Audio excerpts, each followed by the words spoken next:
Hi மக்களே, நான் உங்கள் அகிலா. இன்றைக்கி என்ன பார்க்க போகிறோன்னா பீக்கங்காய் பச்சடி. ஒரு மிக்ஸி ஜாரில் கொஞ்சோண்டு தேங்காய் 3 பச்சை மிளகா சேர்த்து வச்சுக்கிடணும். அதுக்கப்புறம் ஒரு பாத்திரத்தில் வச்சுருங்க பீக்கங்காய், சின்ன வெங்காயம், அது கூட ஒரு 4 பல்லு பூண்டு எல்லாத்தையும் சேர்த்து வசக்க ஆரம்பிச்சுக்கிடணும். அதுக்கப்புறம் நம்ம வச்சுருக்க மசாலா கூட கொஞ்சோண்டு சோம்பையும் சேர்த்து நல்லா அரைச்சி எடுத்துக்கிடணும்.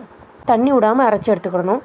எல்லாம் நல்லா வசங்கி வந்ததுக்கப்புறம் பீக்கங்காவுக்கு 1/4 கிலோ தக்காளி சேர்த்துக்கிடணும். நாங்கள் 1/4 கிலோ பீக்கங்காய் எடுத்துருக்கோம். அதுக்கு 1/4 கிலோ தக்காளி சேர்த்து நல்லா வசக்கி விட்டுக்கிட்டோம். அதுக்கப்புறம் நம்ம அரைச்சி வச்சுருக்க தேங்காய் விழுதை இது கூட சேர்த்துக்கிடணும். காயப்பொடியும் சேர்த்து இந்தளவுக்கு தண்ணி ஊற்றி நல்லா கொதிக்க வச்சுக்கிடணும். நெல்லிக்காய் சைஸு புளி எடுத்து இதை கூட சேர்த்துக்கிடணும். அதாவது இந்த அளவுக்கு புளி சேர்த்து நல்லா கிண்டி விட்டுக்கிடணும். என்னென்னா நம்ம பருப்பு கடையிற மத்தையை வச்சு நல்லா கடைஞ்சி எடுத்துக்கணும். அதாவது இந்த மாதிரி கடைஞ்சி எடுத்து வச்சுக்கிடணும். தாளிக்க வேண்டியதுங்க எண்ணெய், கடுகு, சின்ன சீரகம், வெங்காயம், வத்தல், கருவேப்பிலை போட்டு நல்லா தாளித்து மணக்க அதில் எடுத்து ஊற்றி அதுக்கப்புறம் கொஞ்சம் நேரம் கழித்து ஓப்பன் பண்ண அவ்வளோ வாசம் அடிக்குங்க. இனிமேல் என்ன சாதத்தோட பிசைஞ்சு ஒரு பிடி பிடிக்க வேண்டியதான். பீக்கங்காய் உடம்புக்கு ரொம்பவே நல்லது. நீங்களும் சேர்த்துக்க.